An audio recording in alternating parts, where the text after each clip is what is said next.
Estamos en el informativo del fin de semana. La quinta ola de coronavirus no se detiene en México. El viernes se registraron más de 34.500 contagios. Declaran emergencia por sequía severa en el país.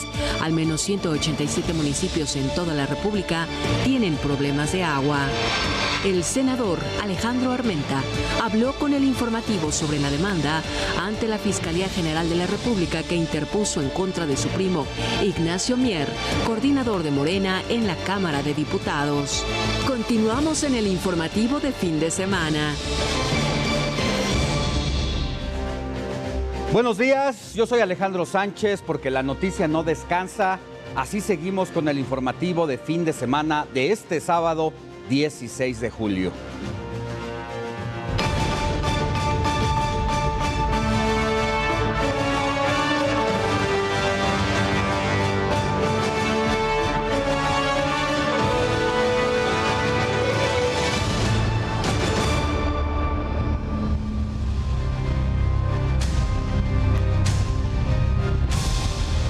Entramos de lleno con la información y todo lo relacionado a la recaptura de Rafael Caro Quintero, fundador del extinto cártel de Guadalajara.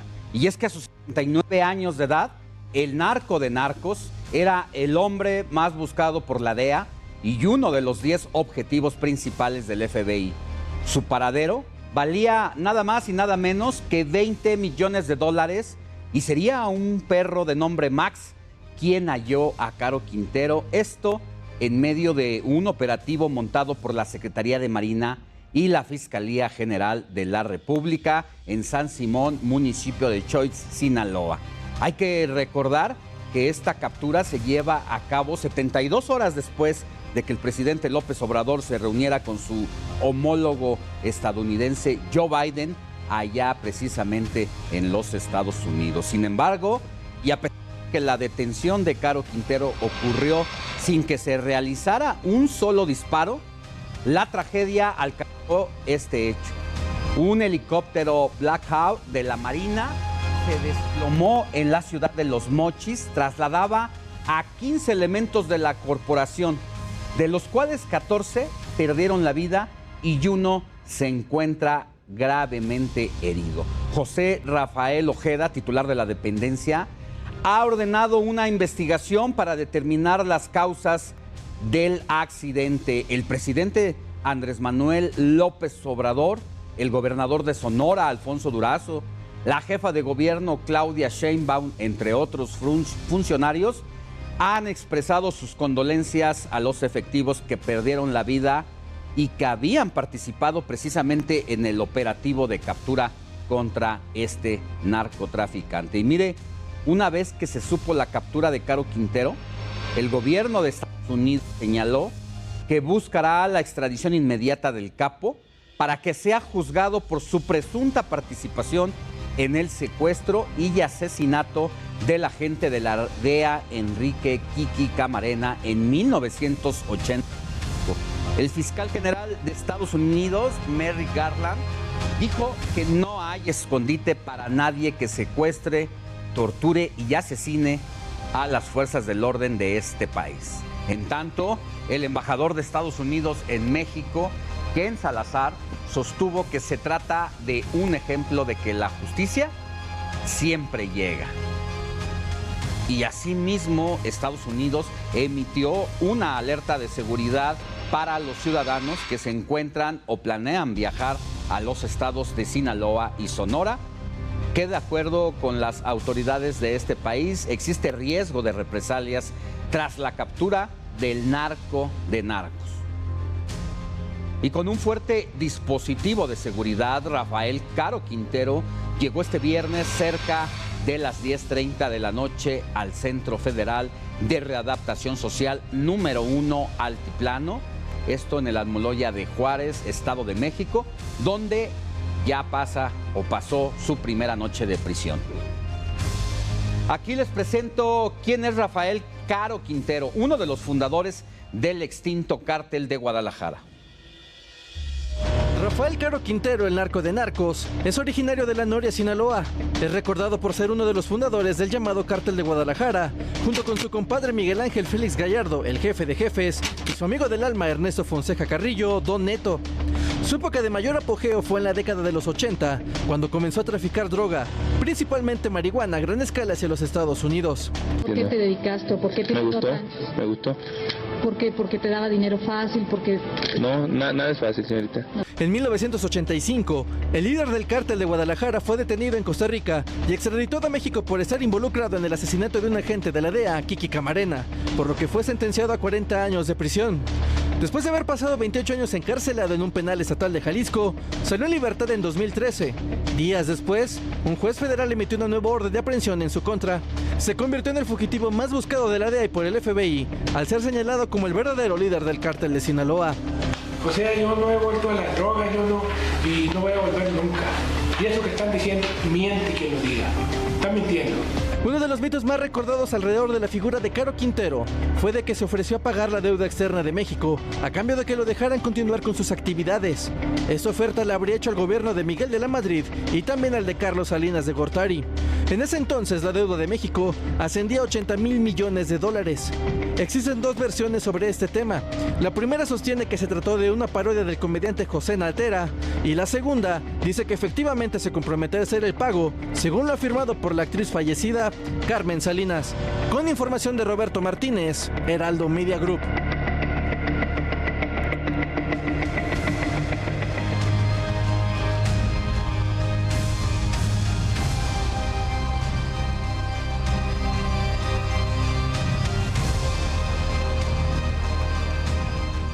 Y precisamente para hablar sobre la recaptura de Rafael Caro Quintero, entró en comunicación con José Reveles, especialista en temas de narcotráfico y seguridad pública. José, muy buenos días, ¿cómo está? Buenos días, Alejandro. Buenos días a tu auditorio, a la orden.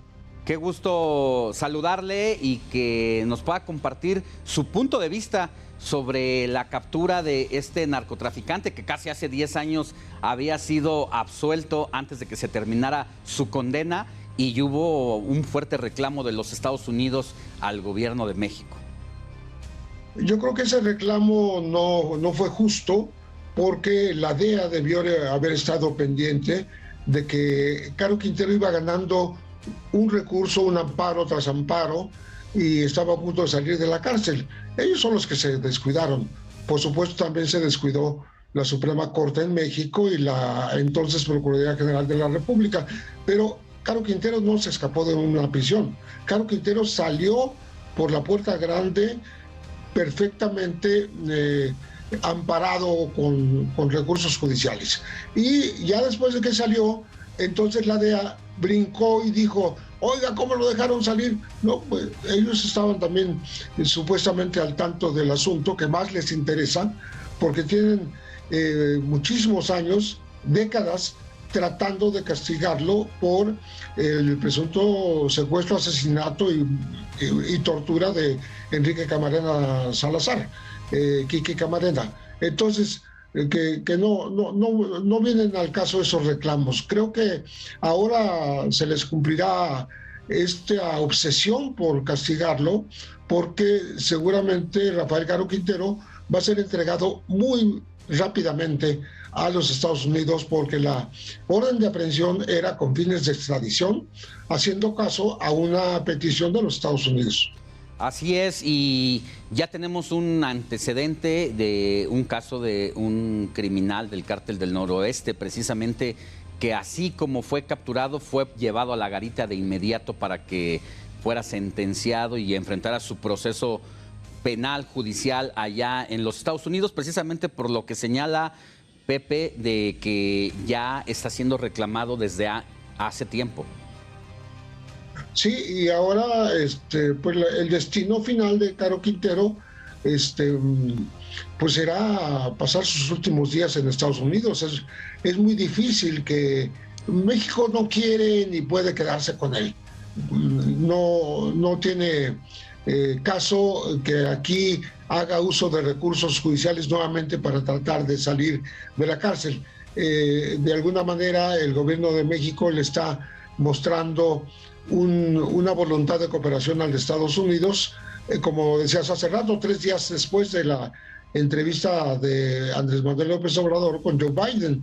Entonces, creo que es un asunto que le cae bien al gobierno de México y que le cae mejor al gobierno de Estados Unidos. Sí, justo ese tema lo iba a poner en la mesa, el tema de la reunión reciente, el encuentro, que hemos dicho muchas cosas de si le fue bien a López Obrador, si no le fue bien en esta reciente gira que hizo allá. Yo creo que lo más importante en este asunto de las relaciones bilaterales y del último encuentro entre ambos presidentes, pues fue precisamente lo que se haya tratado en secreto y que seguramente el tema del combate al crimen organizado, la venta y distribución del fentanilo, pues fue uno de los asuntos que más habrían de haber ocupado la atención y parte de la discusión.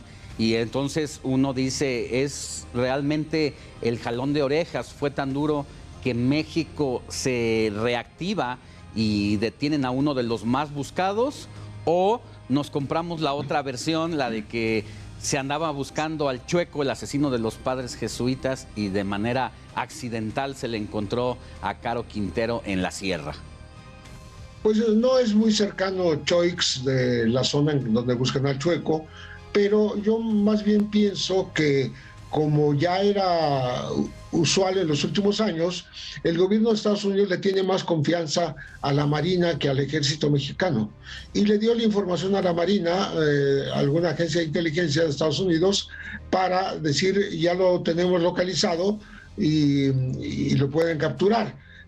Porque fue muy limpio el operativo, no hubo tiroteo ni cosa que se le parezca, fue una labor quirúrgica de inteligencia, y me parece que la Marina se ganó el mérito, pero por la preferencia que Estados Unidos ha mostrado hacia estas Fuerzas Armadas de México, a la Armada, desde pues hace bastantes años, desde que Arturo Beltrán Leiva fue liquidado en unos condominios en Cuernavaca, ya fue la Marina.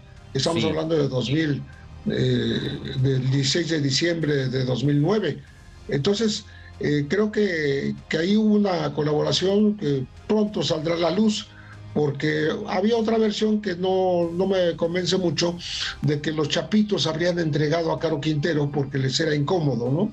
Esta corrió también todo el día de ayer, pero creo más en la colaboración institucional entre México y Estados Unidos. Estamos hablando con el doctor José Reveles, quien es especialista en temas de seguridad y experto en asuntos de narcotráfico, también periodista. Esto es para quienes nos siguen por radio, Pepe, y le quiero preguntar precisamente sobre lo que representa simbológicamente para los Estados Unidos la captura de este sujeto, por lo que ocurrió precisamente en 1985, donde se secuestró, torturó y ejecutó a un representante de la DEA. Era una afrenta y una sed de justicia que el gobierno, hasta entonces más poderoso del mundo, pues tenía como ese saldo pendiente. Eso por un lado. ¿Realmente qué representa para México? ¿Es más un asunto histórico que es parte de nuestra historia mexicana y nacional? ¿O se está descabezando realmente a un cártel porque pues él prácticamente ya no estaba en activo, es lo que se dice? Bueno, la verdad es que yo sí creo que estaba en activo porque era lo que más le convenía para evitar lo que ahora le ocurrió ayer, de que lo capturaran, porque tener sicarios, armas, casas de seguridad, sobre todo millones de pesos o de dólares para andar a la fuga, no es lo mismo que andar solito por ahí en la sierra, ¿no? Aparentemente estaba solo, nadie nos ha dicho si estaba rodeado de sicarios, si fue un descuido, etcétera, etcétera. Pero bueno, creo yo que sí, a pesar de que él lo negó en una entrevista que fue muy difundida, creo que no era la verdad.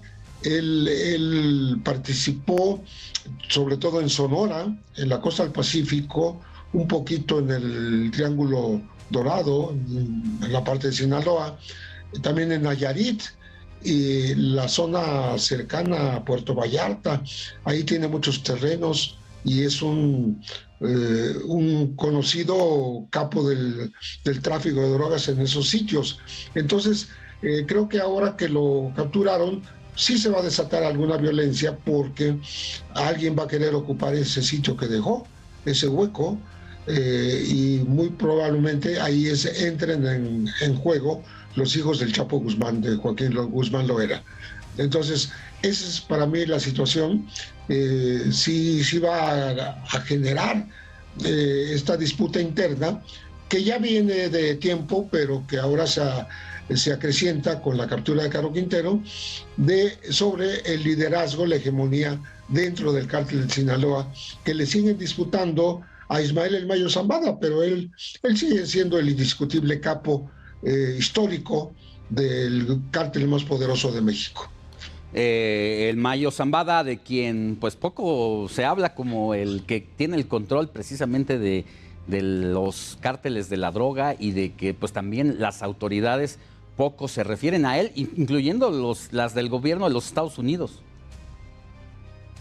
Sí, el Mayo es incluso cuando estaba actuante Joaquín Guzmán Loera, el Chapo, estaban a la par, o incluso el Mayo un poquito por encima del Chapo, pues siendo amigos de toda la vida, siendo compadres, etcétera, pero terminaron por hundir al Chapo Guzmán en el jurado de Estados Unidos, el propio hermano de Ismael El Mayo Zambada, que fue el Rey Zambada. Jesús el Rey Zambada lo testimonió en contra del Chapo, pero también testimonió en contra de Genaro García Luna. No tiene nada que ver ahora un juicio con el otro, pero salió a relucir recientemente que Jesús el Rey Zambada podría estar amenazado de muerte para que no se presente a declarar en contra de García Luna. Pero bueno, esa es harina de otro costal. José Reveles, antes de que terminemos, como última pregunta, y quiero destacarle cómo se están manejando la comunicación en torno al crimen organizado, en torno a los narcotraficantes. Se ha cambiado parte del vocabulario y de pues, los conceptos a como estábamos acostumbrados anteriormente. Por ejemplo, el boletín de la Secretaría de Marina Armada de México, donde se informa sobre la detención de este presunto líder criminal, pues que es uno de los más buscados del gobierno de México, dice: la detención de un presunto transgresor de la ley. Comienza a cambiar precisamente los conceptos. Sí, bueno, se cuida mucho, incluso en Estados Unidos, de hablar de presunto, porque pues tienen décadas de estarlo acusando de este secuestro, tortura y asesinato de Camarena, y por supuesto nunca mencionan al mexicano, el piloto Alfredo Avelar, ¿no? Que Alfredo Zavala Avelar, que también sufrió la misma suerte de Caro Quintero. Pero bueno, creo que parte del asunto es que en Estados Unidos no va a haber clemencia para Caro Quintero, porque se la tienen sentenciada desde hace mucho tiempo. En México todavía podría haber tenido alguna posibilidad de recursos judiciales, amparos, alegar que cuando lo condenaron la pena máxima era de 30 años y no de 40, que fue lo que lo llevó a la calle aquí, lo sacó de la cárcel. Ese alegato que le dieron la razón los jueces, pero en Estados Unidos no le van a dar ninguna razón. Ese es, a mi modo de ver, lo que va a pasar. Irá a pasar sus últimos días en territorio de la potencia vecina y punto, ya está escrito su destino. Ahora Pepe, precisamente sí no solamente en el caso específico de Caro Quintero, sino en el caso de pues el lenguaje con el que se ha referido el gobierno, ya no solamente para este caso, sino para todos, ha tratado de ser más cuidadoso, ha cambiado todo el contexto y la manera de emitir comunicados y referencias a el crimen. Sí, porque estamos hablando de el que todo el mundo conoció como un capo de capos y que por ahí se mencionó que se había atrevido a decir yo pago la deuda externa de México, etcétera, etcétera, ¿no? Cuando Caro Quintero era joven y fue capturado en Costa Rica, donde huyó con Sara Cosío, él pagó un soborno, supuestamente el juicio duró muchos años, de 60 millones de pesos de aquella época. Y es la época exactamente en que empieza el tráfico de cocaína de Sudamérica hacia México como puente para llegar a Estados Unidos. Fue muy relevante. Ahora estamos en la época del fentanilo, ya no tanto la cocaína y la heroína, sino el fentanilo, y es un tema muy sensible entre México y Estados Unidos. Estados Unidos le exige a México que frene el envío de fentanilo. México le dice que frene el envío de armas a México y el dinero producto del narcotráfico, como toda la vida. Pero lo que no cambia es el empecinamiento de Estados Unidos por castigar a este capo mexicano. Así es, pues ahí está. El gobierno de México ya dio un paso al capturar a este sujeto que era de los más buscados por parte del gobierno de los Estados Unidos. Vamos a ver ahora si Estados Unidos corresponde a México precisamente con estas peticiones del tráfico de armas, entre otras cosas. Por supuesto, y como todo mundo observará, el auditorio que es inteligente, que no hay ninguna mención a la posibilidad de que Caro Quintero tenga una orden en México para quedarse aquí, en absoluto. O sea, ya se desentienden de él, lo van a entregar y no va a pasar a mayores, porque tenerlo en una prisión mexicana sería una bomba de tiempo. Así es. Gracias, José Reveles, periodista, doctor, especialista en asuntos de seguridad y de narcotráfico. Que tenga buen día. Con mucho gusto, Alejandro. Hasta pronto. Y mire, cuando Caro Quintero fue detenido en el 85, se le preguntó qué pensaba acerca de una posible extradición a los Estados Unidos, y esto fue lo que respondió. Cuando salgas de la cárcel. Primeramente yo pienso hacer muchas cosas, fíjate. Cuando termine el juicio aquí en México, quieren extraditarte a Estados Unidos. ¿Qué más nos verán? Pues sí, yo también quisiera muchas cosas, pero no se puede. No debo nada. Y bueno, Rafael Caro Quintero nació en La Noria, Badiraguato, Sinaloa, y es uno de los fundadores del Cártel de Guadalajara, junto con Miguel Ángel Félix Gallardo, quien actualmente tiene 76 años y permanece preso desde el 89 en el penal de Puente Grande, Jalisco. Por cierto, Gallardo fue excarcelado del reclusorio para remitirlo al Hospital Civil de Guadalajara para tratar de salvarle la vista. Además, otros de los líderes fue Ernesto Guzmán Doneto, de 80 años, puesto en libertad desde hace 5 años, luego de cumplir una condena de tres décadas. Pues este es el árbol genealógico de los abuelos del narcotráfico, por llamarlo de esa forma, y de quienes pues fueron los generadores de la violencia específicamente y de las maneras sanguinarias de actuar de parte del narcotráfico, pues fue Rafael Caro Quintero, que incluso inspiró algunas películas y series como la cinta El Diamante de Caro Quintero, gira en torno a la vida sentimental del capo, quien se retira del narcotráfico por el amor de una mujer, y la serie de Narcos México, que narra la formación del Cártel de Guadalajara en la década de los 80. En el ámbito musical, diferentes artistas y agrupaciones se han dado a la tarea de relatar un pedacito de vida de este famoso personaje, desde Los Tigres del Norte hasta una canción hecha por Alex Lora.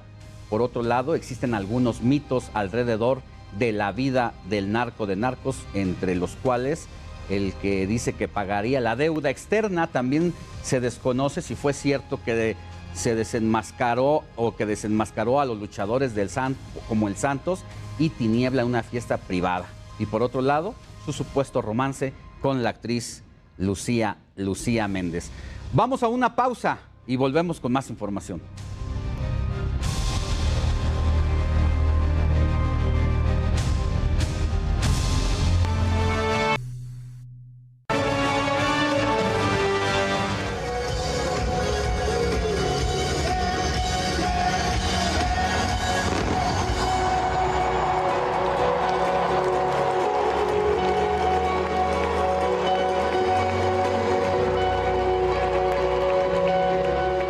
Pues esto que escucha es la banda británica Coldplay cantando la canción A Sky Full of Stars. Hablamos de ellos porque el grupo dio a conocer las primeras imágenes del nuevo telescopio espacial James Webb sobre el universo, la nebulosa del Anillo Sur en luz infrarroja y miles de galaxias cuando interpretaba su música. Sin duda, todo un viaje al espacio a cargo de una de las mejores agrupaciones del momento.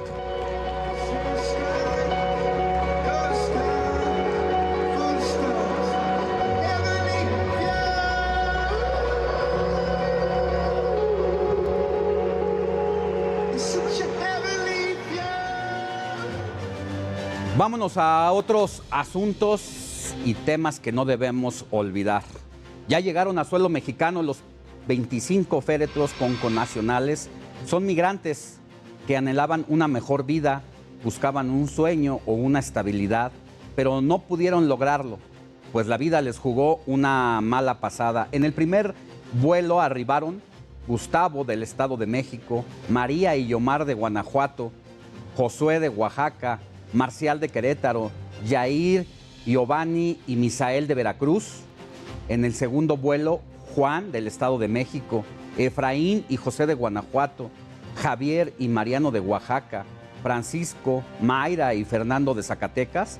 Para el tercer vuelo arribaron Jesús y Pablo de Veracruz, Pedro, José y Óscar de Guanajuato, Julio de Chiapas, Marcos de Oaxaca y mientras que ayer por la tarde Miriam de Chiapas y Alvarado de Guanajuato. Hay que recordar que son parte de las víctimas que murieron encerrados en una cabina de un tráiler que los trasladaba de manera ilegal por un pollero que los abandonó a su destino en una caja de un tráiler donde alcanzaron temperaturas de más de 45 grados durante horas y horas y no tuvieron agua ni alimentos.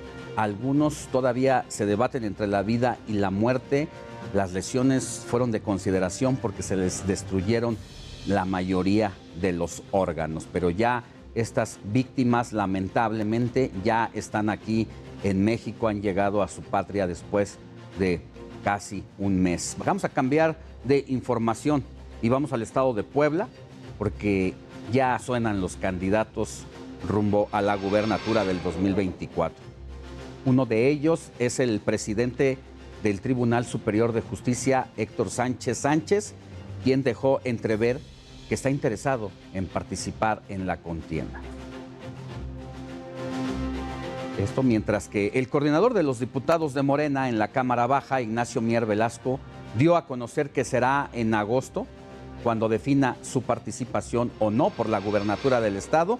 Por cierto, Mier denunció penalmente ante la FGR al extitular de la UIF, Santiago Nieto, al gobernador poblano Miguel Barbosa, al fiscal general de ese mismo estado, Gilberto Higuera, así como al senador morenista Alejandro Armenta, por abusar de presuntas revelaciones de secretos y tráficos de influencias en perjuicio del partido Guinda. Y precisamente charlamos con Alejandro Armenta Mier, senador de Puebla, cuyo nombre ha sido noticia estos últimos días, y es que en la entidad se agitó el ambiente político y ha iniciado una guerra por el poder, no en la casa de enfrente entre partidos opositores, al interior del propio Morena.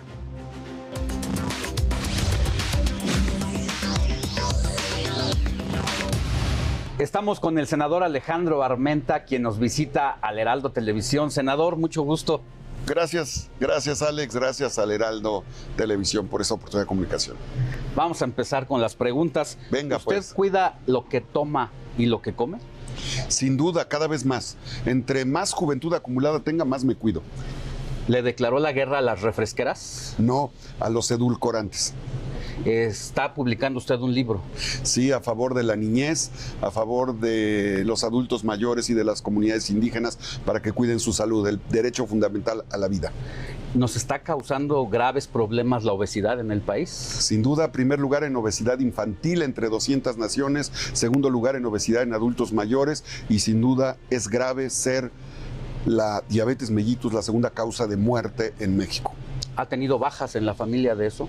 Sin duda, muchas familias, muchos amigos y familiares cercanos. Es, entre otros motivos, eso, usted secretario de Hacienda en la Comisión del Senado, los boquetes que causa esta enfermedad al presupuesto público, ¿eso es lo que le lleva a hacerlo? Sí, también, desde luego, porque he tenido en mi propia familia a mis 2 hijos mayores con problemas de síndrome metabólico, producto del exceso en este tipo de alimentos, y también, hay que decirlo, las cargas presupuestales que pagamos todos y todas con nuestros impuestos han llegado a más de 150,000 millones de pesos para atender enfermedades crónico-degenerativas que tienen que ver con el cáncer y con la diabetes mellitus. Eso es equivalente a lo que nos ha costado la refinería de Dos Bocas, que es una gran obra. A ver, jugador de fútbol. Llanerito. Karateca. Shitokai. Y senador. Porque recibí bullying de niño en la secundaria, sufrí bullying y entonces, bueno, me tuve que meter a practicar este tipo de deportes, que te dan certeza, seguridad, disciplina. ¿Cinta negra? Cinta negra, primer dan. ¿A cuántos han noqueado en el camino? A nadie, solo les ganamos con respeto, les saludamos y seguimos adelante. ¿Y ahora? Cada vez soy más el gallito de madera, es una fábula japonesa que solamente en condiciones extremas el gallo de madera es capaz de enfrentarse al o la mejor. Pero ese gallito de madera imperceptible, sereno, se convierte en dragón a la hora de subir al tatami. ¿Todavía no ha habido necesidad? No, falta mucho. Quizá muy pronto. No, falta un poquito más. En Morena se llevan pesado. No, es normal para nosotros como un partido que están haciendo. ¿Dónde se dan más golpes bajos entonces? ¿En el karate, en el fútbol o en el Senado? No, en la política. En el Senado nos llevamos bien. ¿Qué le hizo a Nacho Mier usted? Nada. ¿Nacho Mier le hizo algo? No, tampoco. Yo no tengo nada contra nadie. Y tampoco le hago publicidad a nadie. Aunque lo tengan demandado ante la FGR. Los temas judiciales se atienden en los tribunales, no se litigan en los medios. Cuando alguien litiga los temas judiciales en los medios, quiere publicidad. Que la paguen, que paguen la publicidad los que quieran publicitarse. Hasta en las mejores familias, Nacho Mier es su primo. Sí, tenemos familiaridad. Lo conozco muy bien. ¿Convivió con él de niño? No. Nunca. No. Siempre a distancia. Bueno, yo he sido una persona que trabajo siempre con la gente, con el pueblo. Siempre estoy en contacto con los ciudadanos. No soy de élite política, soy un ciudadano que trabaja en los barrios, en las colonias, en los pueblos, en las comunidades. Y esa es la diferencia que tengo. ¿A qué aspira el senador Armenta? A ser honesto, justo, a cumplir mis obligaciones. Lo más importante no es ser bueno o malo, como dijo nuestro presidente Andrés Manuel en estos días. Eso es un sentimiento maniqueo. Hay que ser justos en la vida. Aspiro a ser justo. Además de eso, ¿a la gubernatura no aspira? Aspiro a seguir luchando por lo que los poblanos me permitan y por lo que Dios quiera. Y la Madre Tierra, creo en Dios y en la Madre Tierra. El que ya no se mueve, ya no sale en la foto. Al que madruga, Dios le ayuda y estoy a trote parejo, no me canso caminando. Me encantan las cabalgatas, me encanta correr, me encanta la bicicleta, la patineta. Soy chico patineta, patín. Me encanta el deporte. ¿Político pobre, pobre político? La pobreza no es un asunto monetario. La pobreza es un sentimiento intelectual y emocional. Se puede ser inmensamente rico en términos monetarios y pobre en términos de valores y de principios. Mi riqueza no tiene que ver con cuentas o con bienes o con propiedades. Mi riqueza tiene que ver con la posibilidad que tengo de hacer equipo y la riqueza que tengo que los poblanos me permiten estar en contacto con ellos. Esa es mi riqueza. ¿Es el peor momento de la historia para ser político? No.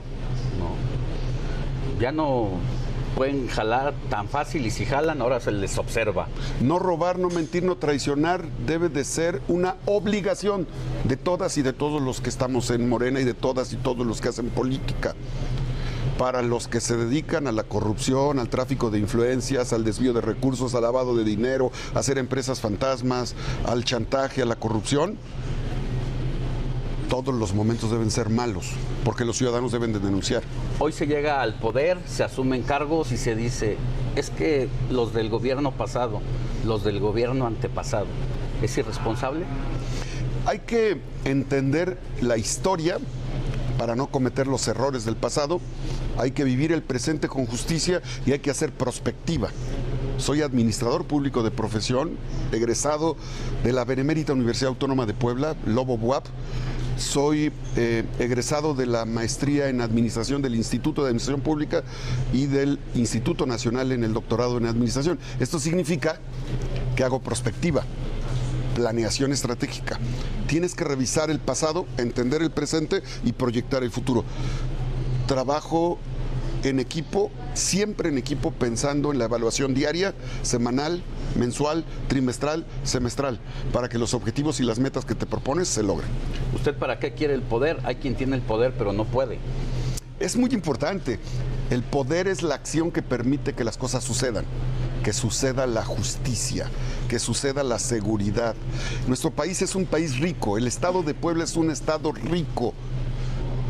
No debemos de seguir pensando en programas para combatir la pobreza.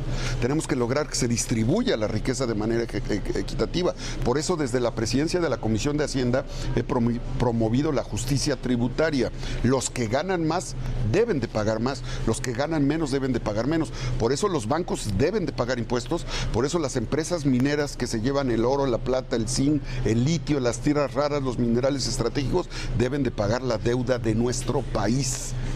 Esa es la soberanía financiera que estoy promoviendo en el Senado de la República.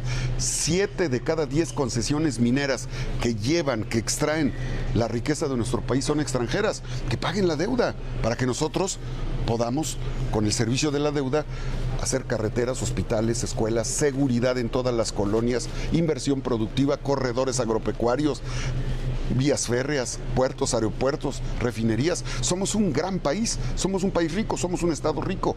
Necesitamos hacer justicia. ¿El mole poblano, las semitas o los chiles en nogada? El mole poblano, las semitas, los chiles en nogadas, el queso, la barbacoa, la moronga, el pozole, los tlacoyos, los tlayoyos, las chalupas. Puebla tiene una gastronomía que es parte de su acervo pluricultural, pluriétnico y cosmopolita. Eso es Puebla. Y bueno, los invito a comer un mole de caderas también, o un pipián, o un arroz con mole y pollo. Sin refrescos. Mira, no estoy en contra, debemos entender algo, no estamos en contra del consumo de refrescos. En el mundo, el promedio de consumo de refrescos es de 100 vasos por persona al año. En Estados Unidos, 400. En México, 600. En Puebla, 700. Pero en los niños de México, nuestros hijos, y en las comunidades indígenas, 3.300 vasos de refresco. El tema es moderar. Mi abuelita, que me educó desde los 9 años, soy huérfano de madre, nos decía, todo con medida, nada con exceso. Cholita. Cholita. Dígame lo primero que se le venga a la mente con estos nombres que le voy a decir. Mario Marín. Exgobernador de Puebla. Manolo Lapuente. Campeón de Puebla. Manuel Bartlett. Gobernador de Puebla. Ricardo Monreal. Senador, coordinador, amigo. Andrés Manuel López Obrador. Mi líder, el hombre que está transformando a nuestro país, un hombre en el que creo. ¿A qué equipo le va? Al Puebla, después a los Pumas y a las Chivas. Pero primero al Puebla, siempre al Puebla. Y hablando de otros equipos como los de las corcholatas, ¿al de Gobernación, al de Palacio Nacional o al de la Cancillería?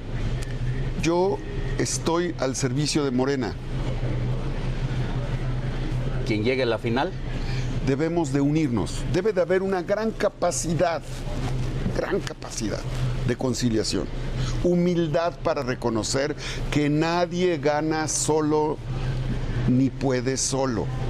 Que la soberbia del poder no se apodere de la gran posibilidad de consolidar la segunda etapa de la transformación que el presidente Andrés Manuel ha planteado. Todas y todos los que aspiran a la presidencia necesitan de otros. Puebla es el cuarto padrón electoral, ojo, Edomex el primero, Ciudad de México el segundo, Jalisco el tercero, Veracruz es el cuarto, Puebla es el quinto. Todos los estados son importantes, hay que tener visión estratégica. Las elecciones se ganan o no se ganan, se gana o se aprende. En Morena debemos de aprender a ganar siendo gobierno, ya ganamos siendo movimiento. Tenemos una gran responsabilidad. ¿Le gustan las mascotas? Soy perruno y gatuno. Me encantan los animales. Mis hijos y mi esposa recogen de la calle animalitos y los esterilizan. Es un tema de humanidad. Como también lo tenemos que hacer con nuestros hijos y lo tenemos que hacer con los niños y con las comunidades indígenas, con los que menos tienen. ¿Cuántos tiene en casa? En casa 6 gatos. Acaba de llegar uno, chiquito, que lo esterilizaron. Y son hermosos los animales. Tengo perico, tenía ratón, tenía toda la cadena alimenticia. Pero bueno, sin duda hay que cuidar a los animales. Presentamos una iniciativa en el Senado para evitar los experimentos en mascotas para la industria de cosméticos. Tenemos que demostrar nuestra humanidad cuidando al planeta. Llevo 26 años sembrando árboles en Puebla. Hoy mismo salgo hacia Cholula y San Martín a una jornada forestal y antes de venir al Senado hago jornadas forestales. Creo en el planeta, creo en la vida, respeto a la vida y respeto a mis compañeros. Por eso no agredo. Por eso cuando hay una pelea debe de ser de dos. Yo no estoy en pleito con nadie. Sin duda. Estoy en paz. Sin duda el perro es el mejor amigo del hombre. Me encanta. Tengo un perro que se llama el Tommy y me acompaña a correr, jugamos fútbol. Es una gran mascota, es un animal noble. Senador, gracias por haber estado con nosotros. Alejandro Armenta. Buen gracias, día. Alex Tocayo. Alejandro, la etimología de Alejandro es valiente, vencedor herrero y protector. Ese es el sentido etimológico de nuestro nombre. Proteger y vencer. Gracias.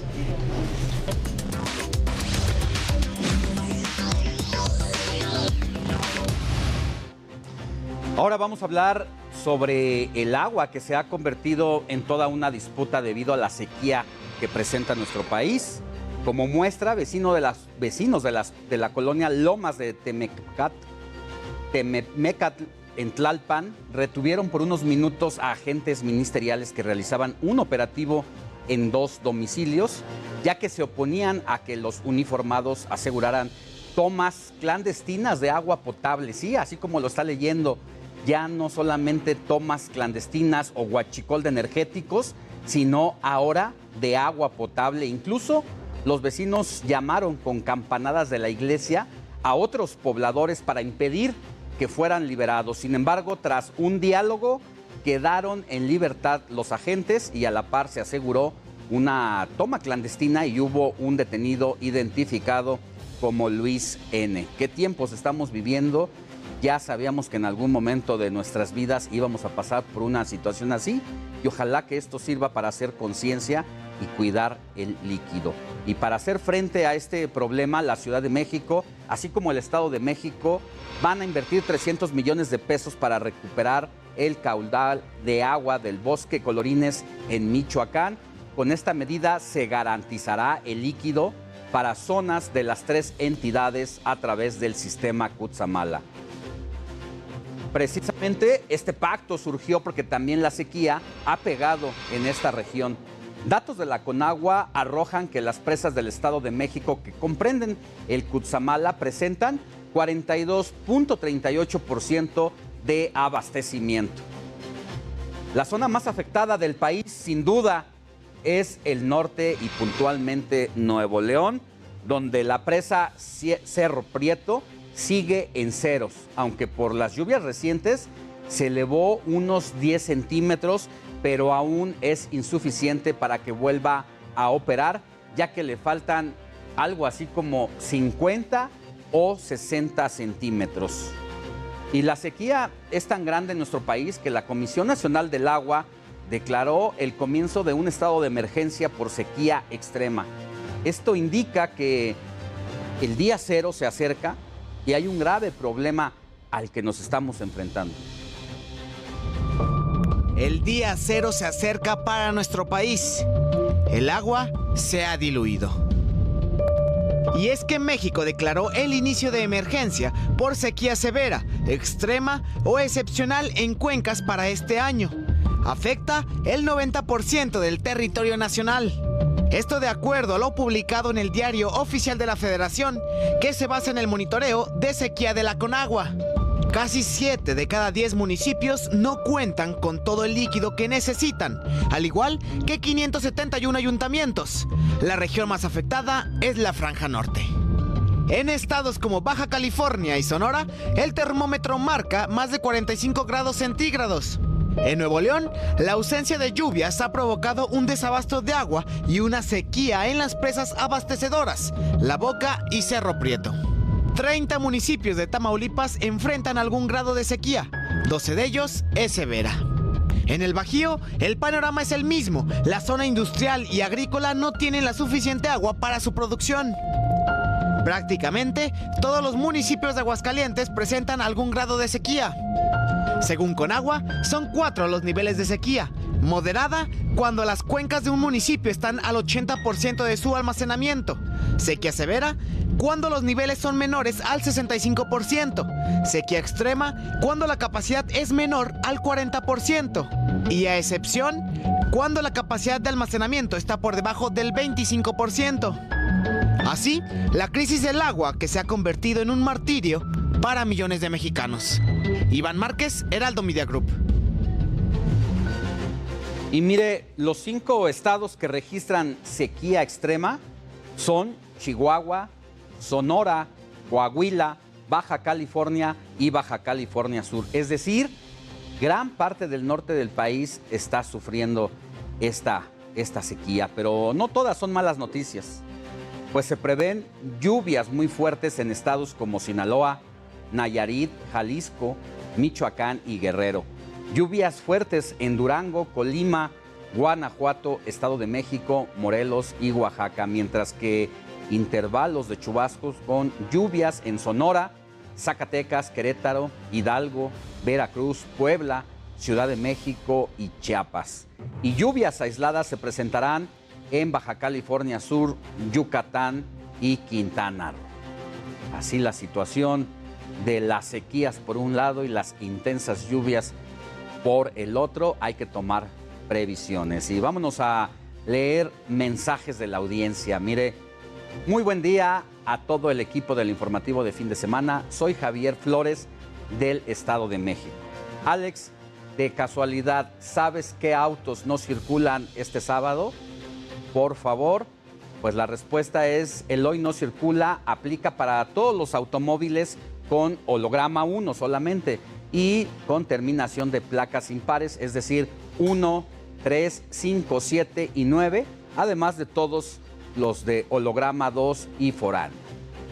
Otro mensaje que nos escriben: Alex, me gusta mucho tu programa. Disculpa, ¿sabes si el siguiente ciclo escolar será presencial o en línea? Soy la señora Silvia Rodríguez de Oaxaca. Respuesta es, pues, de acuerdo con la Secretaría de Educación Pública, el regreso a las aulas aplicará para todos los estudiantes de nivel básico a nivel nacional y se deben presentar en su plantel desde el primer día del nuevo ciclo.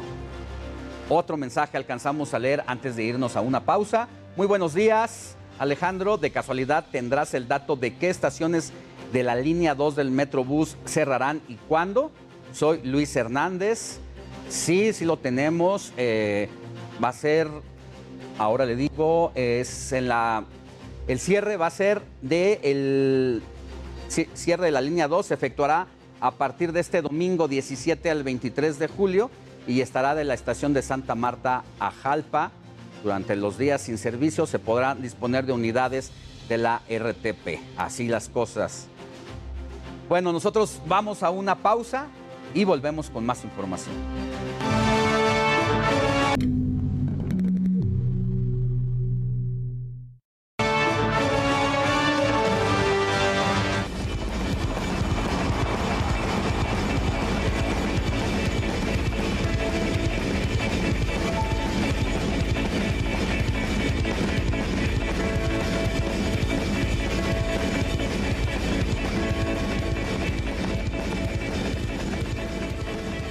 Escuchamos a Pachuco, una de las canciones emblemáticas de La Maldita Vecindad, banda que se va a presentar este sábado a las 7 de la tarde en el Zócalo de la Ciudad de México. El evento será totalmente gratuito.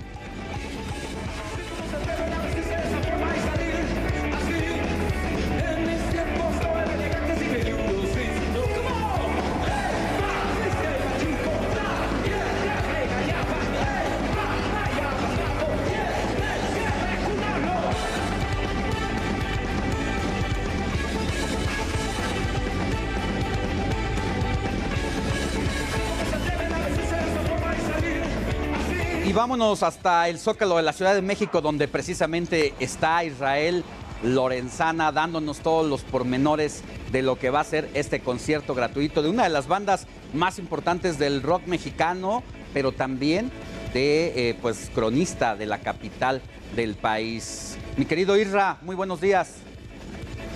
Alejandro, ¿cómo te va? Muchísimas gracias. Es un gusto saludarte esta mañana. Como lo señalas, estamos ubicados aquí ya en la plancha del Zócalo capitalino. Esto, por supuesto, pues está esta zona totalmente delimitada y además, déjame decirte que el acceso vehicular desde la madrugada ha quedado totalmente restringido. Ya no puede circular ningún vehículo aquí en el circuito Plaza de la Constitución. Vialidades como 20 de noviembre, Pino Suárez, 5 de mayo, 5 de febrero, República de Brasil, Moneda y Corregidora están totalmente cerradas a la circulación. De hecho, hay elementos de la Secretaría de Seguridad Ciudadana. También quiero mostrarte cómo todavía permanece la plancha del Zócalo con estas vallas metálicas, está totalmente delimitada. Hemos platicado con algunos jóvenes que están aquí de seguridad privada y nos han dicho que será a las 7 de la noche cuando aparentemente retiren estas vallas para que la gente ya tenga un acceso libre.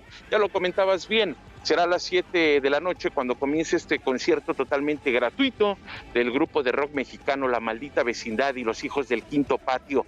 De hecho, estamos observando de fondo, frente a la Catedral Metropolitana, el escenario que van a ocupar esta noche para el concierto, que además, hay que decirlo, se espera que sea multitudinario. Miles de personas estarán viniendo a disfrutar de este concierto que ofrece el gobierno capitalino. Ahí las vallas metálicas y bueno, pues sin ningún vehículo aquí en la plancha del Zócalo, en el circuito Plaza de la Constitución. Y esto será hasta que termine el concierto, así que también es un llamado a tiempo para nuestros amigos que van a venir aquí al Zócalo de la ciudad. Bueno, pues hay que tomar previsiones, hay cortes viales, elementos policíacos, pues por supuesto apostados y vallas metálicas para impedir el paso vehicular. Únicamente los peatones pueden accesar aquí al primer cuadro de la capital. Pues es la información que te tengo, Alejandro. Nosotros, por supuesto, vamos a permanecer al pendiente.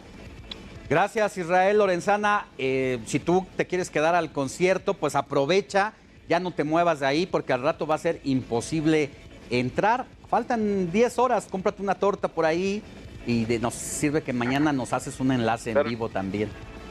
Claro que sí, de hecho se espera que desde muy temprano haya filas de personas esperando accesar. Sí.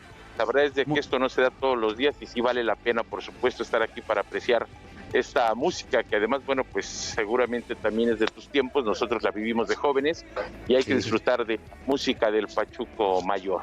Así es. Gracias, Israel. Cuídate mucho. Hasta luego. Buen día. Es momento de ir a un resumen informativo en la voz de Moni Reyes.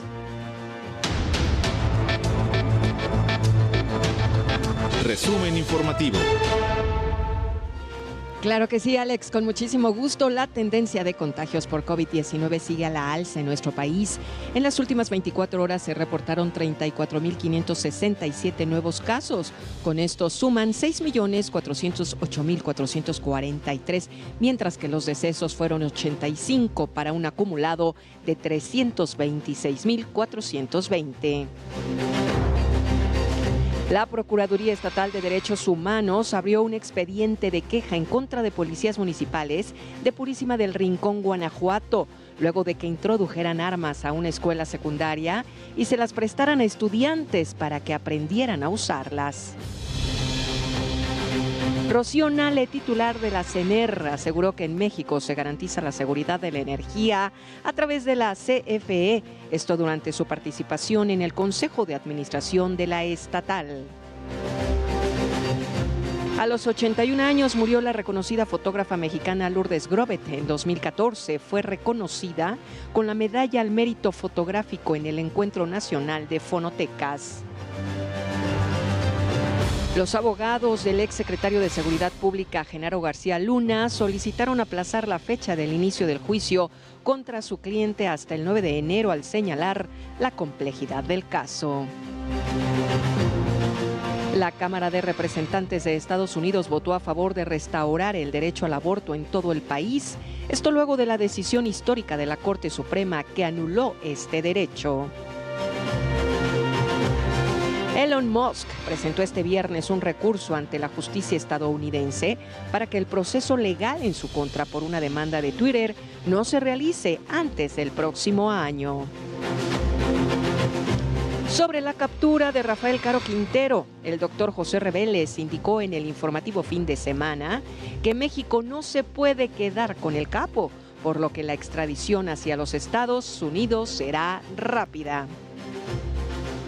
El destino final de Caro Quintero pues será pasar sus últimos días en Estados Unidos. Es muy difícil que México no quiere ni puede quedarse con él. No tiene caso que aquí haga uso de recursos judiciales nuevamente para tratar de salir de la cárcel.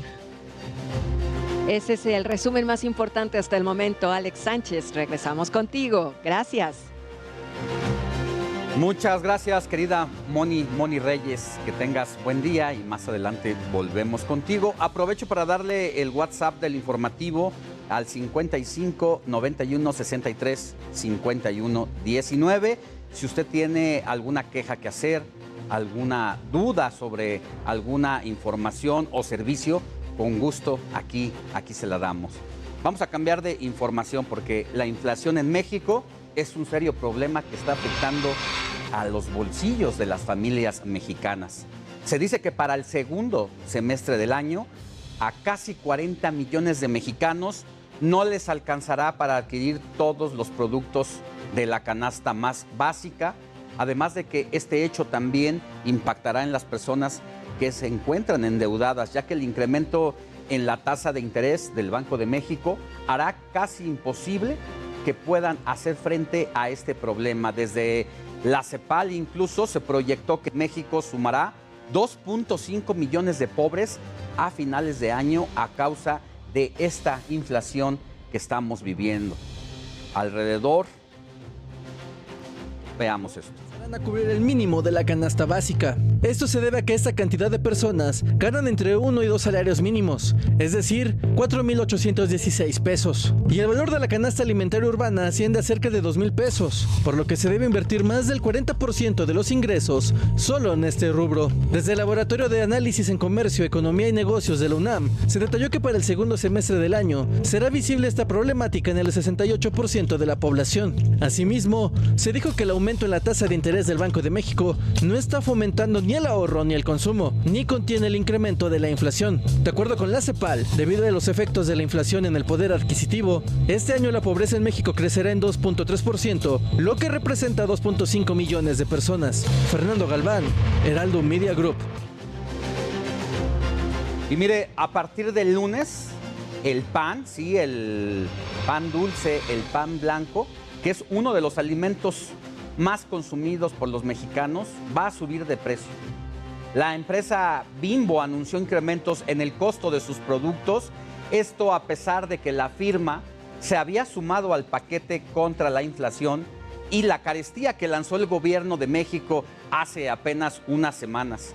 Pero esta decisión obedece, de acuerdo a la empresa, a que el trigo ha registrado un aumento de precio del 22%. De hecho, debido a este factor, durante las últimas semanas se ha elevado el costo del pan en el país entre 8 y 20%. En México se consume una media de 33 kilos y medio de todo tipo de pan.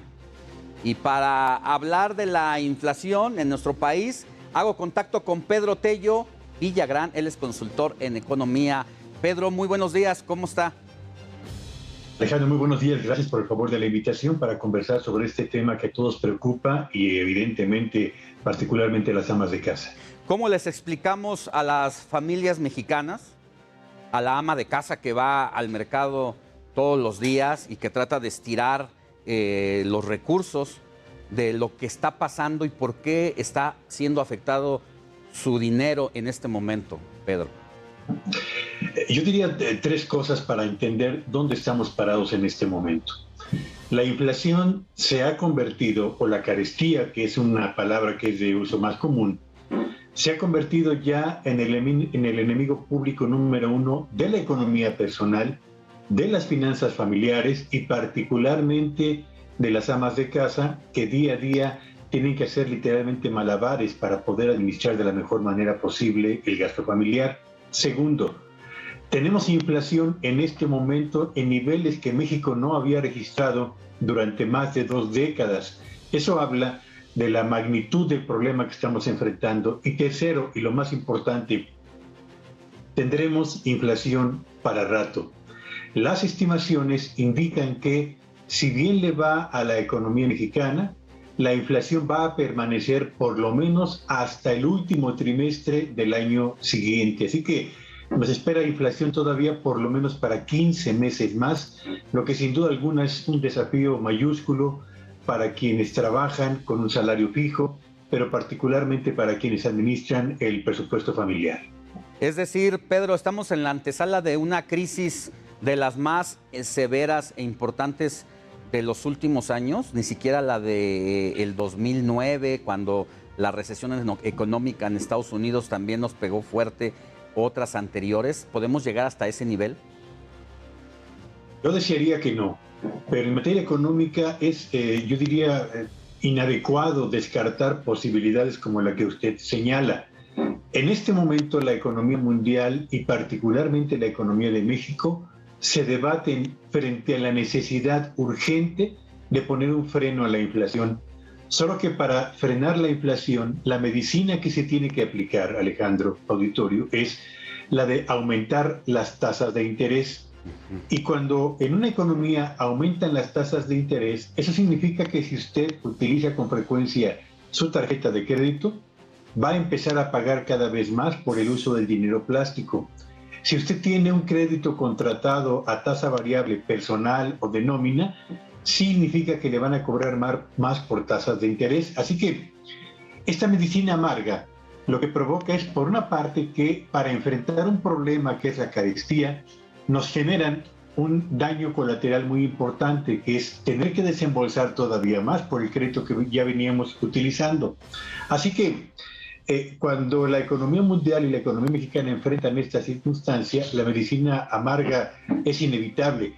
¿Nos va a llevar a una recesión? ¿Nos va a llevar a una crisis? No lo sabemos. En este momento, los principales analistas a escala mundial asumen que la economía mundial muy probablemente entrará en una recesión en la primera mitad del año próximo. Creen que será una recesión de corto plazo, lo cual es una noticia, digamos, relativamente favorable, y una recesión poco profunda, también favorable, a diferencia de las recesiones últimas que hemos vivido a escala mundial. Bueno, pues por lo menos dentro de la situación complicada, al menos es una noticia de consuelo de que hay que apechugar un poquito para no llegar hasta el fondo como en otras ocasiones. Pedro, decirle también a las personas, al auditorio que nos ve y nos escucha, que parte de esta situación de la inflación no solamente es en México ni en Estados Unidos, es a nivel mundial y entre otros factores porque veníamos de una situación complicada de la pandemia donde estamos sufriendo las consecuencias, pero luego también el tema de la guerra en Ucrania a partir de la invasión de Rusia tiene que ver, ya decíamos hace ratito antes de presentarte, el aumento del pan blanco, por ejemplo, pues son parte de los efectos de esta invasión. Sí, por supuesto. Desde que empezó la pandemia, los precios internacionales del petróleo empezaron a escalar, particularmente el año pasado, alcanzaron niveles de $120 por barril. Y yo le diría a quienes nos escuchan lo siguiente. México importa gasolina, combustóleo, diésel, turbocina y todos los productos derivados del petróleo. Y cuando un país como México trae del exterior productos que no producimos en cantidades suficientes, eso significa que dependemos del precio que esos productos tengan más allá de nuestras fronteras. El año pasado México importó más de $55 mil millones solo de petróleo, combustibles y derivados del petróleo. Eso significa que usted y yo estamos pagando combustibles caros porque la materia prima que no producimos internamente en cantidad suficiente la tenemos que traer del exterior. Pero además, Rusia y Ucrania son dos importantes productores y oferentes de granos básicos a escala mundial, particularmente de trigo. Y si la guerra lo que provocó, entre otras cosas, fue afectar el suministro regular de esos granos, entre ellos el trigo, hoy estamos viviendo las consecuencias en México con el alza en los precios del pan blanco, pero también del pan de dulce.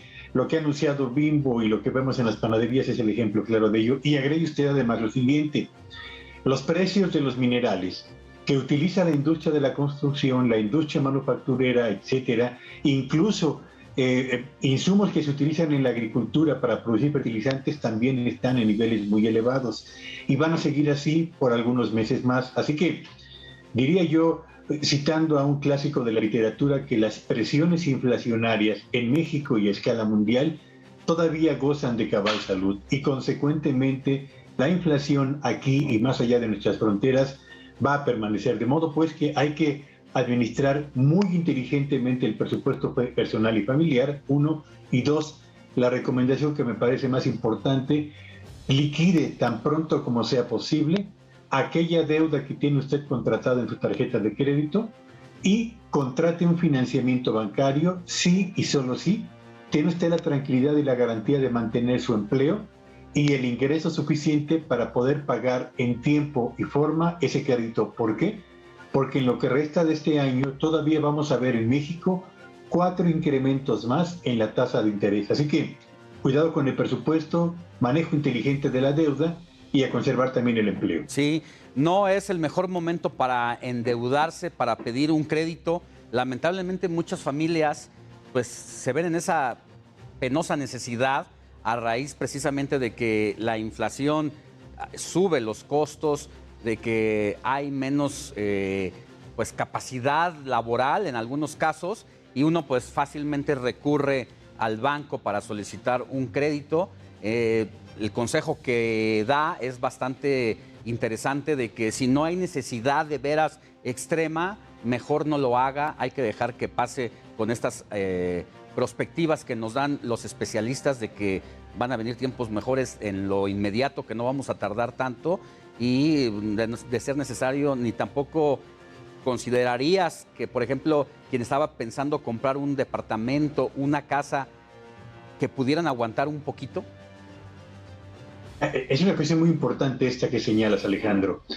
Todavía en este momento hay créditos hipotecarios que se pueden contratar a tasa fija. Es decir, usted va a pactar en el momento en el que firme el contrato la tasa que va a pagar durante todo el plazo que vaya a durar ese financiamiento. Si usted tiene capacidad para contratar un crédito hipotecario, para comprar una casa, un terreno, un departamento, y lo puede hacer a tasa fija, hágalo. Puede conseguir en este momento todavía tasas fijas bastante interesantes.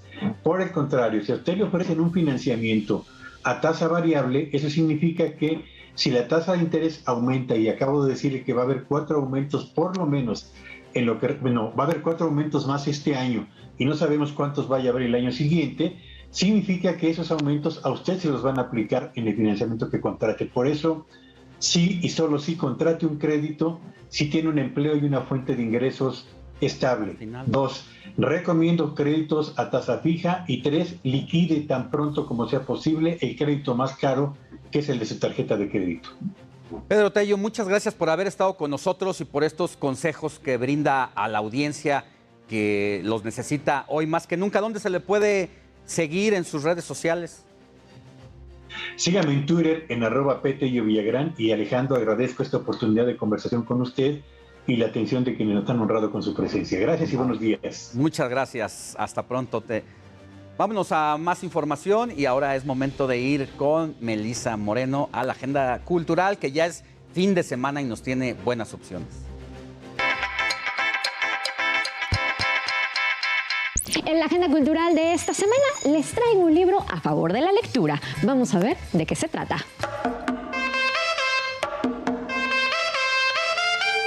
Vocabulary of Solitude, Vocabulario de la Soledad, del artista suizo Ugo Rondinone, es la muestra que presenta 2 obras a gran escala instaladas en la fachada y en el patio central del Museo Tamayo. Love Inventors es una intervención en las ventanas y domos con filtros de color que es adaptada específicamente a su arquitectura, mientras que Vocabulary of Solitude es la instalación homónima del título de la muestra, que despliega 31 figuras de tamaños naturales de payaso que adoptan diferentes posiciones de descanso, acentuadas por sus expresiones faciales, con gestos sutiles que representan acciones cotidianas, como respirar, recordar, sentir o bostezar. Esta exposición se presenta en el Museo Tamayo.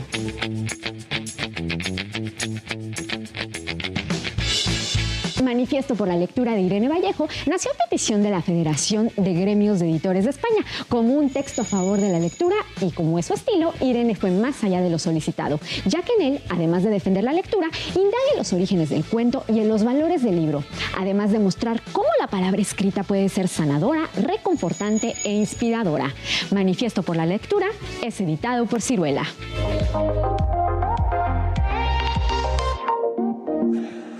En un México en el que los superhéroes existen, el Health Super ha comenzado a extinguirse. Hay crimen e injusticias, los bomberos matan abejas, los bravucones de las escuelas están fuera de control y la única persona que está dispuesta a hacer algo al respecto es Andrea, una pequeña irresponsable, imprudente e insoportable. Además, súper inmadura, adolescente. Andrea mide 1,50 y definitivamente no es la heroína que este país esperaba, pero es lo que hay.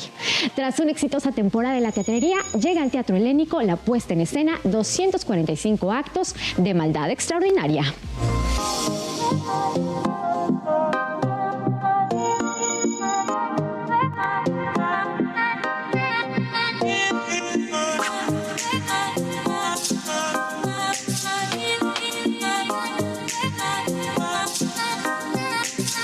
Esta fue la agenda cultural del Heraldo de México. No olviden seguirnos en nuestras redes sociales y compartir. Yo soy Melissa Moreno y me encuentran en @melisototota. Nos vemos la siguiente. En la agenda cultural de esta semana les traigo un libro a favor de la lectura. Vamos a ver. Deportes. Vamos con toda la información deportiva este fin de semana y por supuesto arrancamos con la jornada 3 del torneo Apertura 2022, que arrancó desde el miércoles pasado. Lo vimos con la victoria de las Águilas del América, que derrotaron en la cancha del Estadio Azteca 1-0 al Toluca, un golazo de verdad en los últimos instantes, en la agonía del encuentro por parte del paraguayo Richard Sánchez. Hoy va a haber más enfrentamientos, por supuesto.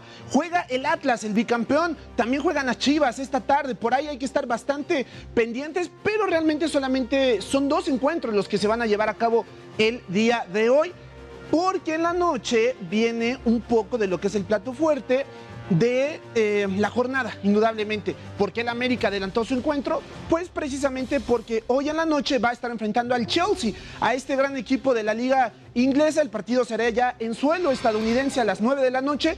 Un partido sumamente llamativo de los varios que va a tener el conjunto americanista allá en la Unión Americana, enfrentando a grandes clubes del viejo continente.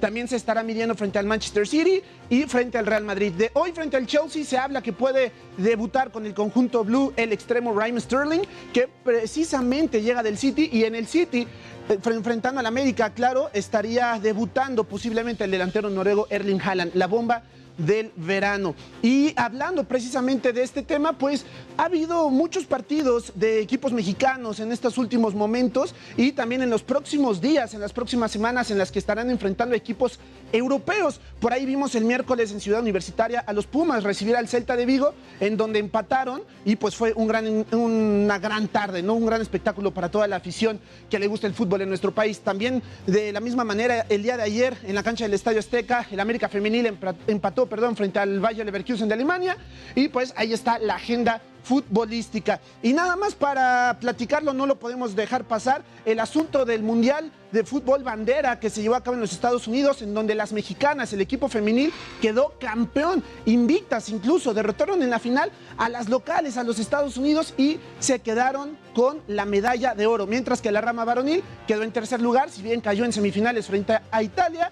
En lo que es el tercer lugar, pues derrotaron al conjunto de Austria, por lo cual muchas felicidades a estos dos representativos que dejaron muy en alto el nombre de México en lo que es el Mundial de Fútbol Americano Tocho Bandera, y ahí las cosas. Pero bueno, continuamos con mucho más en cuanto a información del noticiero el fin de semana, por supuesto aquí con mi queridísimo Alejandro Sánchez. Después de un corte tenemos todavía muchísimo más información que darles.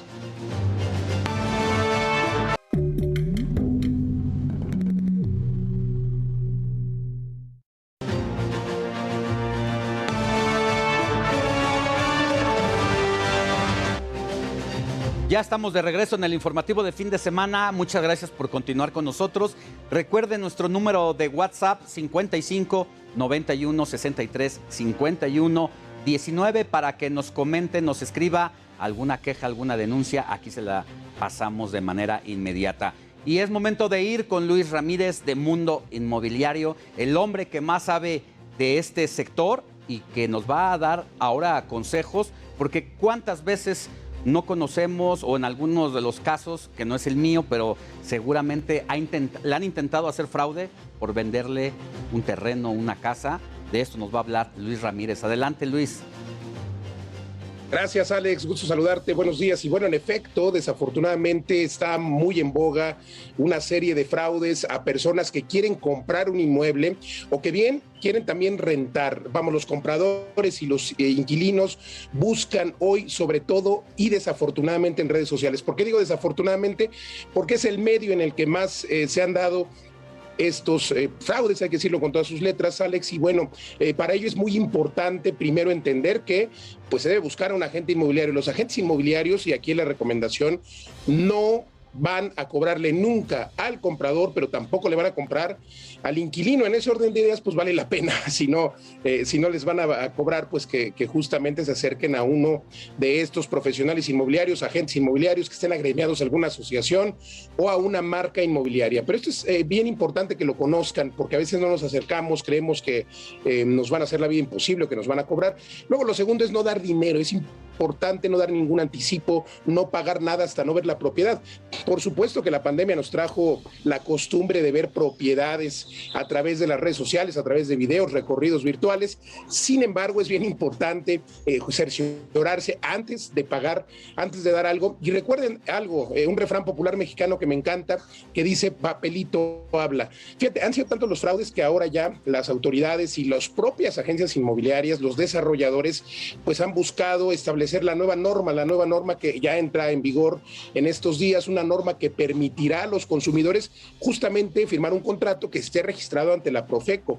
Pero bueno, al final esto no sirve de nada si las personas que van a comprar una propiedad lo van a hacer sin firmar un contrato. Entonces, por favor, no firmen contratos, no den anticipos y también seamos realistas. A veces podemos ver en las redes sociales a lo mejor una oferta extraordinaria, un precio de verdad muy, muy bajo. Pues bueno, este es un foco de alerta. Por supuesto que hay ofertas ofertas inmobiliarias, pero hay que consultar a un experto. Lo mismo pasa con las preventas, así es de que, mi querido Alex, pues exhortar a tus televidentes y radioescuchas a que precisamente hagan un buen análisis antes de comprar y sobre todo que no den anticipos. Y fíjate que de todo esto hablamos en mi programa de radio que se transmite hoy aquí a las 4 de la tarde, pero también hablaremos en el Magno Evento Inmobiliario, un evento que está hecho para personas que quieren formar patrimonio o que ya están dentro de este apasionante mundo inmobiliario, que quieren invertir o que quieren mantenerse al día. Este evento se lleva a cabo el 9 de agosto y a los que me manden un mensaje ahora, les voy a dar una entrada virtual al evento gratis, y además de esta entrada virtual, les voy a dar también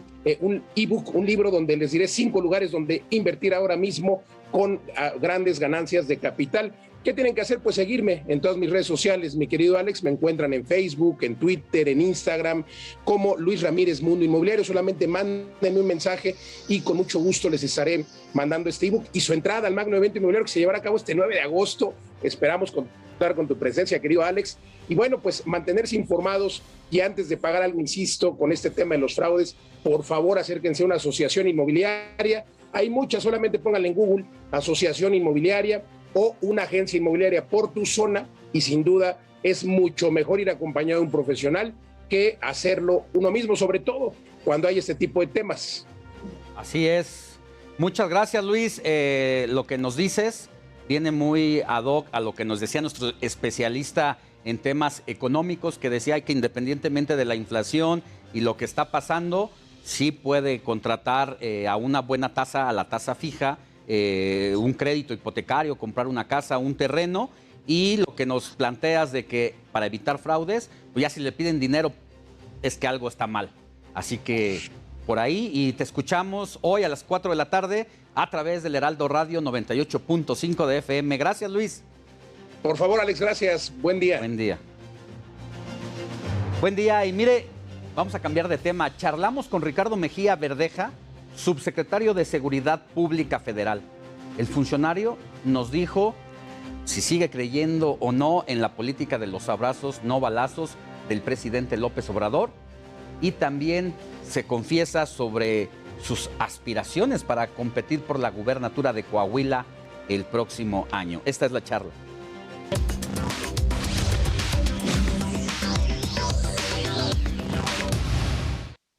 Subsecretario, muchas gracias por recibirnos. No, al contrario, Alex, un gusto. Bienvenido tú y el auditorio. ¿Estamos cerca de la paz en México? Estamos construyendo la paz y sentando las bases para pacificar el país. Recibimos el país con una tasa de violencia muy alta, con grupos criminales empoderados, y la política de este gobierno ha sido atender las causas, reforzar la inteligencia y un despliegue de fuerza que nos permita mejorar la seguridad, y también un programa de cero impunidad como parte de la Estrategia Nacional de Seguridad. ¿Dónde está el chueco asesino de los jesuitas? Está un despliegue muy importante del Ejército y la Guardia Nacional. Hasta la semana pasada se reportó la detención de 12 personas vinculadas a su grupo criminal, 3 familiares directos de él, vinculados a sus actividades ilícitas, y un sujeto que fue detenido en Mexicali, que incluso estuvo con él cuando perpetraron la privación de la libertad y luego cuando dejaron los cuerpos ahí abandonados. ¿Y el asesino de Devani? Vamos a determinar primero qué fue lo que ocurrió. Esta semana es clave porque van a entregarnos ya el dictamen homologado que los diferentes peritos forenses están revisando, donde hay la intervención del Instituto de Ciencias Forenses del Tribunal Superior de Justicia de la Ciudad de México, y también un especialista forense de la ONU, junto con la gente de la Fiscalía de Nuevo León. Entonces esta semana es clave y vamos a saber primero cuál fue la causa del deceso de Devani. Acá entre nos, ¿sigue creyendo en la política de los abrazos, no balazos?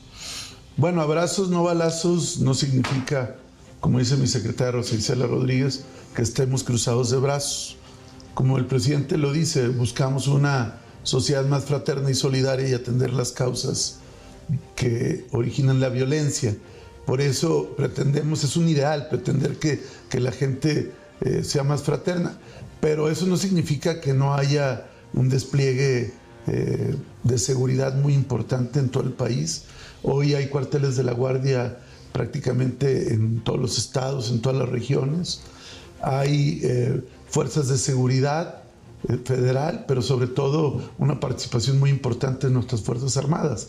Todos los días, Alex, esto no se sabe, pero se detienen en el país por conductas, infracciones a la ley o a los reglamentos, entre 1.200 y 1.600 personas. O sea, hay una actitud de persecución criminal fuerte.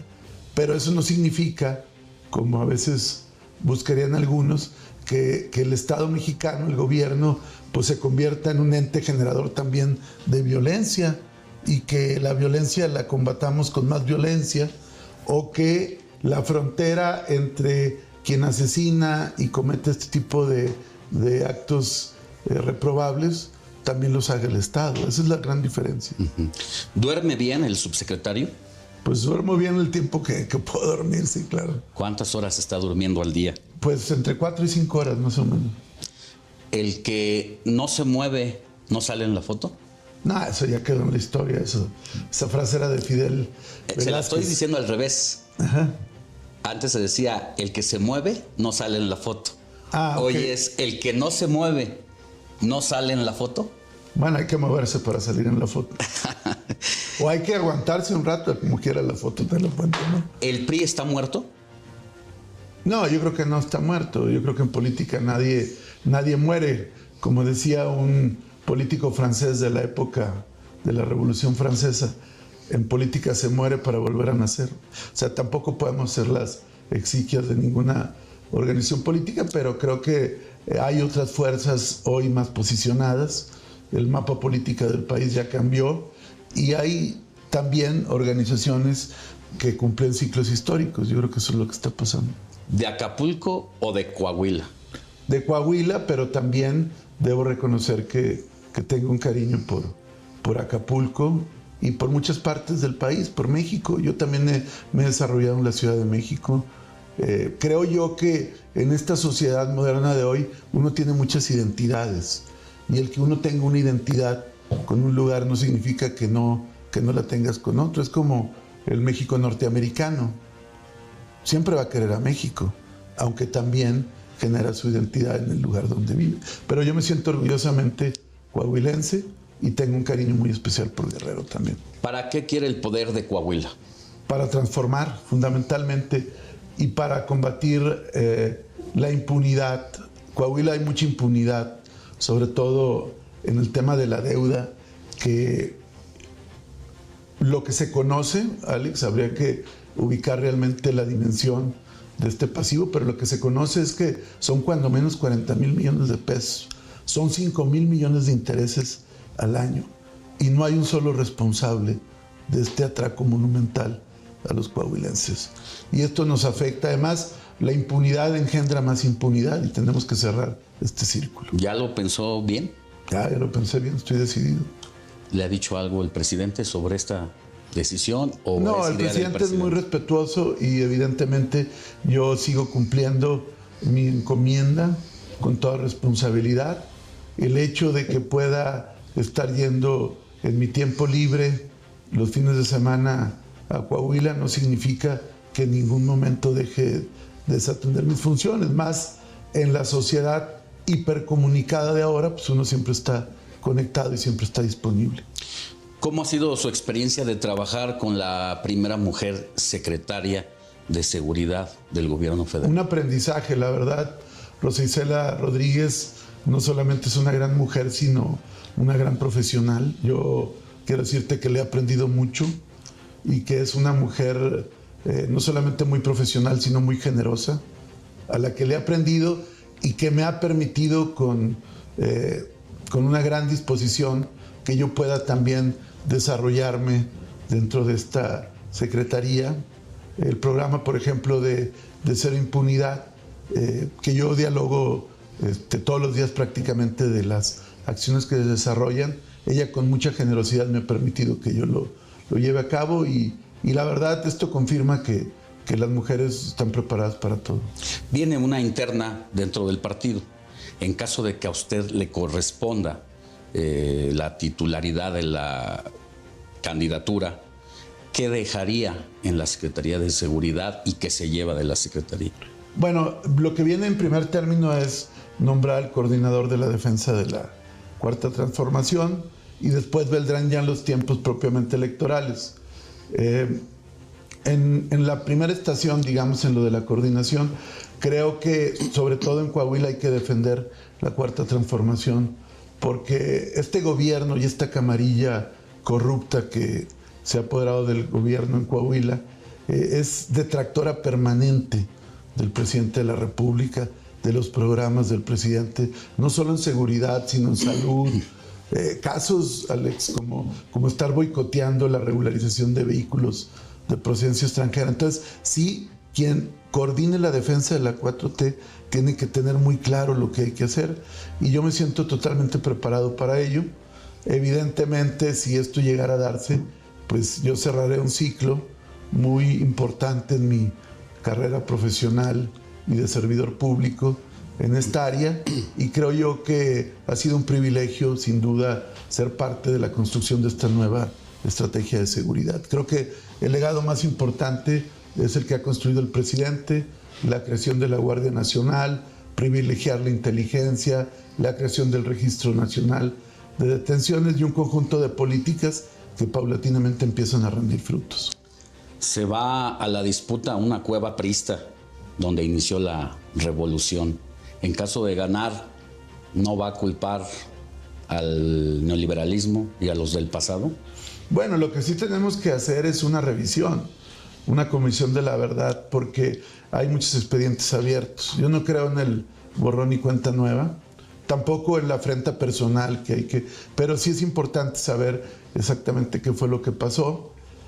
Creo yo que, al contrario, Coahuila está alejado de su tradición histórica en este momento. Nosotros tenemos el legado democrático de Madero, tenemos el legado de defensa de las instituciones de Venustiano Carranza, y hoy me parece que el gobernador actual y toda la camarilla que gobierna está más alejado que nunca de ese ideal. Entonces, realmente recuperar la tradición histórica de Coahuila y al mismo tiempo construir una nueva historia para proyectar al Estado al lugar que se merece. ¿No importa si se cometieron excesos en otros sexenios? No, sí importa, claro, hay que revisarlo, no puede haber impunidad, no puede haber borrón y cuenta nueva, hay que ver qué pasó con la deuda. Y la otra, ya los fondos de pensiones, Alex, magisteriales, están quebrados, ahí también hay un saqueo. Y ahorita, por ejemplo, se quieren apropiar del organismo de agua de la región centro que controlan los ayuntamientos de Monclova y Frontera. Entonces siguen los despojos, siguen esta visión patrimonialista de usar los recursos del pueblo para beneficio personal. Entonces tenemos que revisar eso sin duda. ¿Se emitió alguna vez en el sexenio morenista de Moreira? Moreirista. No, hay que quitar el moreirismo y hay que poner el morenismo. Se emitió una gaceta parlamentaria falsa donde se inventó una sesión legislativa que no existió para conseguir una deuda. ¿La va a revisar? Claro, imagínate, yo fui diputado local de Coahuila, yo fui parte de ese congreso, que fue el congreso que desconoció a Victoriano Huerta. Esa fue la 22 legislatura. Yo fui diputado, evidentemente, muchas legislaturas después, pero ese es el Congreso de Coahuila. Imagínate la vergüenza que ahora hayan falsificado un decreto para justificar créditos bancarios. Desde luego que eso se tendrá que revisar. Y creo yo también que los bancos tendrán también que revisarse lo que hicieron, porque cómo permitieron no solamente ese tipo de simulaciones, de esos fraudes, sino que además siguieron otorgando más créditos. Fue una verdadera orgía financiera y ahorita estamos pagando las consecuencias. Es decir, sí va a pedir la colaboración a Pablo Gómez en caso de que él siga ahí? Él lo tiene que hacer, digo, creo que es un tema elemental de rendición de cuentas y de fiscalización y de ver cómo se utilizaron los recursos. ¿Cuál ha sido su peor error en su trayectoria política? Pues eso que lo digan los detractores, yo te diría que creo yo que más bien he tenido aprendizajes. Creo yo que evidentemente uno tiene siempre que estarse preparando, tener flexibilidad para aprender, y creo yo que en este momento tengo la experiencia, la madurez, pero al mismo tiempo la energía y la visión para poder emprender estos caminos. Y creo que mi carrera, mi trayectoria está marcada no solamente por logros, también por etapas difíciles. He tenido también choques, tropezones, pero creo que eso finalmente como persona y como político te da mayor experiencia. Yo siempre he desconfiado y siempre he creído que resultan malos gobernantes aquellos que se fabrican carreras políticas así casi inmaculadas, sin ningún problema, porque cuando llegan realmente a resolver problemas y se enfrentan a la realidad, no saben cómo resolver las cosas. ¿Su mejor acierto? Yo creo que estar con el presidente López Obrador, sin duda. También va a castigar con cárcel a todo aquel que filme, distribuya material donde se muestren hechos de sangre. No, yo creo que no hay que necesariamente que criminalizar este tipo de situaciones. Claro que si, por ejemplo, lo que sanciona la ley Olimpia, ¿no? De cosas de la intimidad de las personas o cosas que tienen que ver con obstruir la justicia, como difundir cosas con una intención de que no se puedan concretar procesos penales, creo que ahí sí habría responsabilidades. Yo creo que, sin embargo, en el caso del ejercicio de libertad de expresión, creo yo que los propios medios se tienen que autorregular y una sociedad cada vez más demandante para que no pasen ciertas fronteras, ¿no? Subsecretario Ricardo Mejía, muchas gracias por habernos recibido. Alex. Que tenga buena tarde. Gracias, muchas gracias.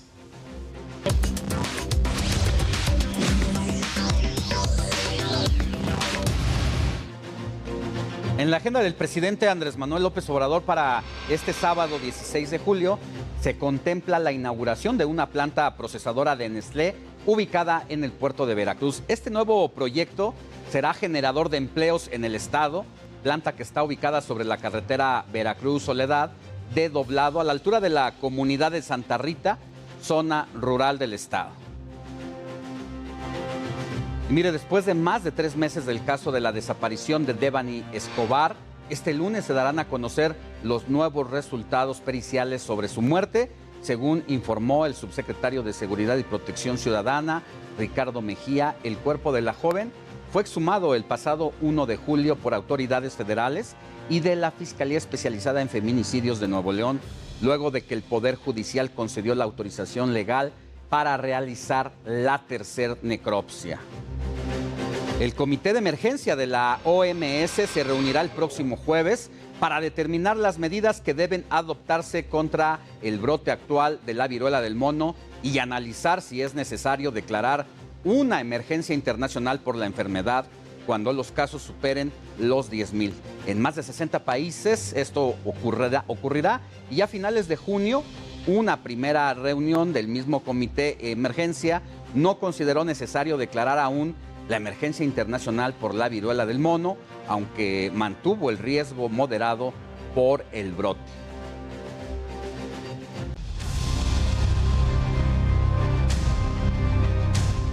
Mire, vamos a continuar con el tema de Caro Quintero porque le tengo información de última hora. Se acaba de emitir un comunicado firmado por Amy Milgram para dar a conocer que las agencias de inteligencia y procuración estadounidense contribuyeron a ubicar al capo. Además, se confirmó que agentes de la DEA estuvieron ayer en Sinaloa. Hay que recordar que la propia DEA dijo hace un año que se enfriaron las colaboraciones mutuas entre los gobiernos, tanto mexicano como Estados Unidos, a raíz de la captura del general Cienfuegos. Y yo ya le decía desde en la mañana la relevancia y la importancia de la visita del presidente López Obrador a los Estados Unidos y esa reunión en privado que tuvieron, y que 72 horas justamente después ha sido capturado uno de los más buscados por el gobierno de los Estados Unidos. Y por su parte el embajador Ken Salazar calificó de exitosa esta detención gracias a la asociación entre ambas naciones. Por cierto, se espera que Caro Quintero enfrente su proceso de extradición en las siguientes horas al país norteamericano. Por ahora se encuentra en el penal de máxima seguridad de El Altiplano, ya que no hay ningún impedimento que evite su traslado. Incluso se dice que su proceso jurídico muy probablemente será en la ciudad de Nueva York. Y ahora veamos quién es Max, la perrita rastreadora que encontró a Rafael Caro Quintero escondido entre los matorrales. Se trata de una hembra de raza Bloodhound, nació el 20 de abril de 2016. Mire, ella es Max. ¿A poco no da ternura?